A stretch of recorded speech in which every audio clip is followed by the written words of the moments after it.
लगता है कि अनुपमा को कोई गंभीर बीमारी होने वाली है या हो चुकी है, या अनुपमा स्वर्गलोक सुधारने वाली है। आई थिंक अब एपिसोड के एंड में अनुज कान्हा जी और राधा जी की पूजा कर रहे होते हैं, जहां अनुपमा आते बोलती है अनुज। फिर अनुज भी बोलते हैं क्या हुआ अनुपमा। बोला आज कान्हा जी का जन्मदिन है, जन्माष्टमी, और आपकी तिथि के हिसाब से आपका जन्मदिन है, तो इस जन्मदिन पे मैं आपको सबसे बड़ा तोहफा देना चाहती हूँ। और पीछे से आद्या आती है, बोले आपकी बेटी। फिर दोनों मिलते हैं, राधा राधा कृष्ण कृष्ण का गाना बजता है, दोनों गले लगते हैं, माँ और बेटी और बाप। फिर अनुपमा उन दोनों को देख के साइड हो जाती है और निकल जाती है कि अनुज को मैंने उनकी आद्या लौटा दी, मेरा काम खत्म हो गया। फिर आद्या बुलाती है मम्मी आप भी आ जाइए, तीनों साथ में। और वहीं अनुपमा चक्कर खा के गिर जाके हो जाती है। वो जोर से चिल्लाते हैं अनुपमा। फिर पता नहीं बस आगे क्या होगा, पर ये होगा तो बुधवार को होगा। भले जन्माष्टमी आ जाए तो सबसे पहले आपको हैप्पी जन्माष्टमी। अब आते हैं मुद्दे पे।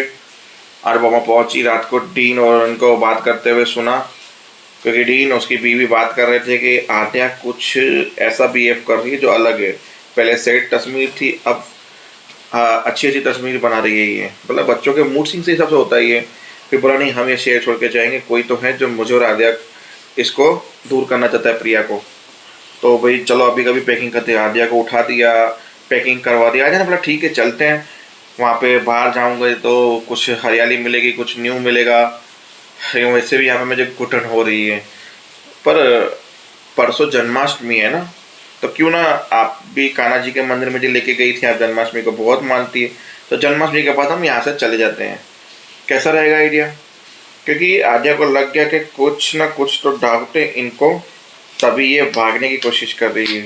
पर जन्माष्टमी पापा का बर्थडे, उससे पहले मम्मी को एक और हिंट दूंगी, जैसे मम्मी यहाँ पे आ जाए।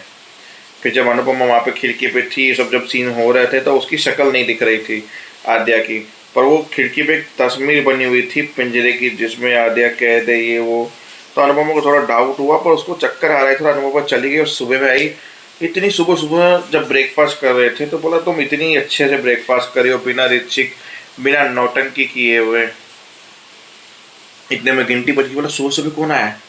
तुम रूम में जाओ अंदर। उसको रूम में बंद कर दिया। बाय चांस उसने दरवाजा बंद नहीं किया और अनुपमा आई। बोला आप यहाँ सुबह सुबह? बोला आपने जो कल पैसे दिए तो उसमें 30 रुपये ज़्यादा हो गए थे, पर क्या जरूरत थी 30 रुपये लेके इतना दूर आने की? नहीं नहीं, मैं पास वाले घर पे ही डिलीवरी देने के लिए आई थी, आपका घर दिख गया था, मैंने सोचा कल रात वाले 30 रुपये लौटा दो, और कुछ नहीं है। बोला आज के ज़माने में ऐसे लोग कहीं नहीं होते, थैंक यू अनुपमा जी। फिर अनुपमा ने चक्कर खाने की एक्टिंग की तो वहाँ पे रुका। फिर अनुपमा ने वापस चक्कर ज़्यादा खाने की कोशिश की, तो फिर उद्दीन ने उसको अंदर लेकर आया, पानी पिलाया उसकी बीवी ने। पानी पीते पीते अनुपमा, थैंक यू सर, आपने मेरी इतनी मदद की, मेरी इतनी मदद की, थैंक यू। अब वो आद्या भी जब ब्रेकफास्ट से उठी तो उसने छोटी लिखा केचप से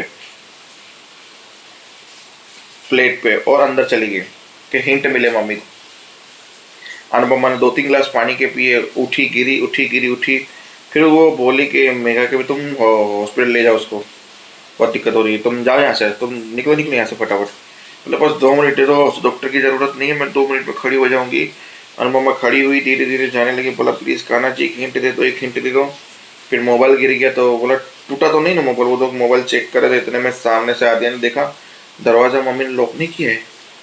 फिर दरवाज़ा खोल के आद्या, बहुत अनुपमा और आद्या की नज़र आमने सामने।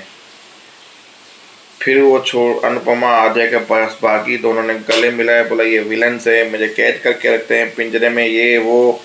फिर वो मेघा ने वहाँ से चाकू निकाला और मारने गई अनुपमा को। वहीं पे आद्या का सपना टूट गया कि यहाँ पे कुछ भी हो सकता है, मम्मी अकेली है और इसकी दिमाग की हालत ठीक नहीं है, मेरी दूसरी वाली माँ की। तो अनुपमा ने जैसे उसको देखा, अनुपमा छोटी बोलने जाए, इनके सामने नहीं, किसी की मदद लेके यहाँ पे आओ। फिर अनुपमा शुभ हो गई और अनुपमा एक ताक देखे जा रही है। मेघा बोला ये औरत पीछे क्या देख रही है? मेघा ने देखा दरवाजा तो बंद है, क्योंकि छोटी वापस चली गई। मतलब छोटी चली गई, मतलब छोटी इनसे डर रही है। डर रही है मतलब ये थोड़े से अलग बिहेव करते हैं। फिर अनुपमा बाहर निकली, मेरी आद्या थैंक यू कान्हा जी, ये वो भगवान को थैंक यू बोलने लगी, रोने लगी, दरवाजे को महसूस करने लगी, मेरी आयना मिल गई, मेरी आद्या यहीं पे है। फिर आते हैं वनराज पे, जब सुबह आती रात को बाहर का दरवाजा, बोला क्या हुआ, बोला मीनू की शादी करवानी है।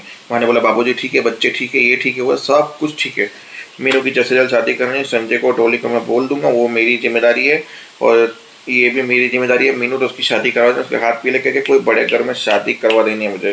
बोला क्या हुआ, बोला हाथ से निकल गई है क्या, बोला निकल जाए उससे पहले हम उसे शादी करके विदा कर देते हैं।